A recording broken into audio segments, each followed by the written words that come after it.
Hey,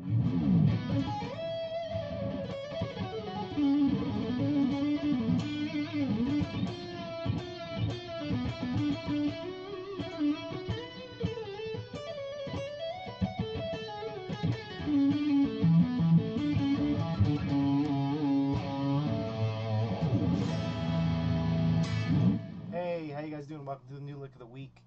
And really, this is an intro to the Lick of the Week.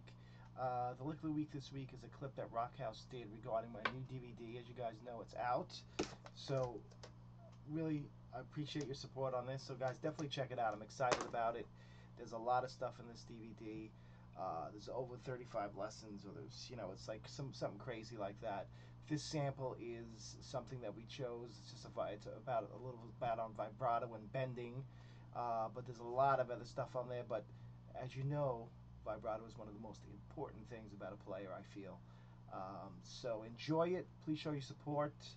We have links. I'll have links in the message of where you can purchase it, the DVD, and you could also go to robbalducci.com and rockhousemethod.com to purchase it as well if the links, whatever you guys feel like. Again, thanks a lot. Hope you guys dig it.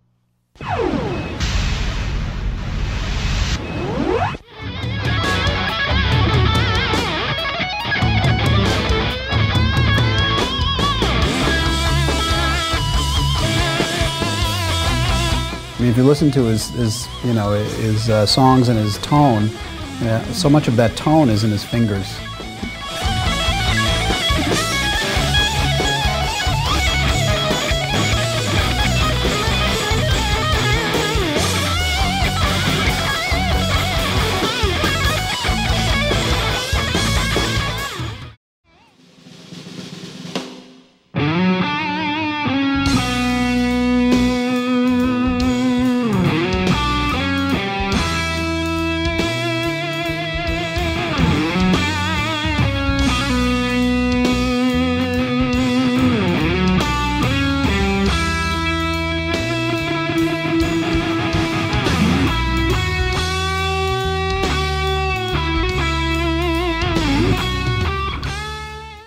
What you just heard was an example of me using vibrato and bending.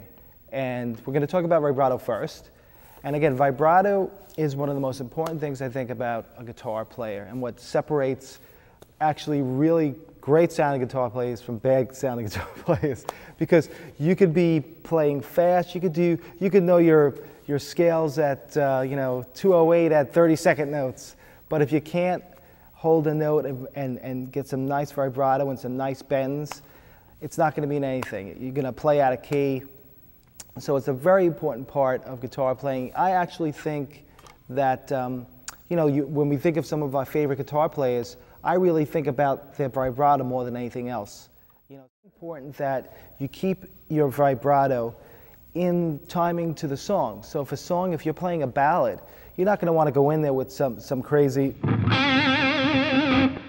you have this nice ballad playing, then you come in with this crazy thing. If you look at that as an effect, that's a different story, but most of the time, you want to keep it with the timing of the song. So that's the first rule of thumb, is always think about what tempo the song is in and have your vibrato kind of mimic the timing.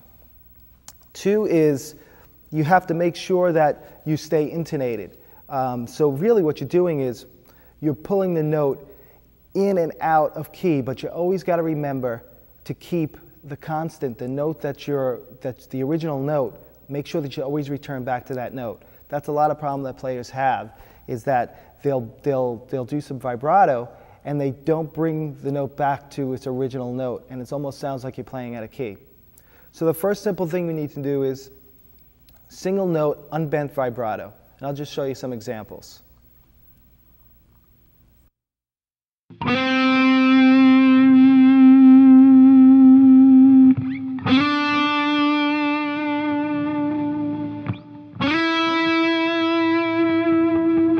Again, it's very even. I'm always going back to the note. You got to make sure you do that. The other thing is, I'm using my first finger. You should practice this with all your fingers, because each of your fingers have a different sound and a different feel to it. So here's the second finger.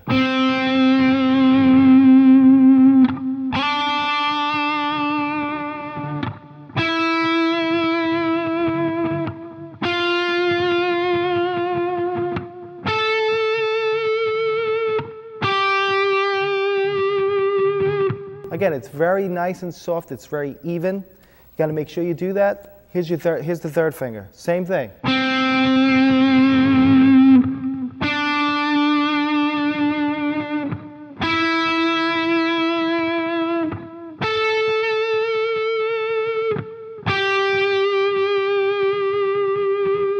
And here's the fourth finger.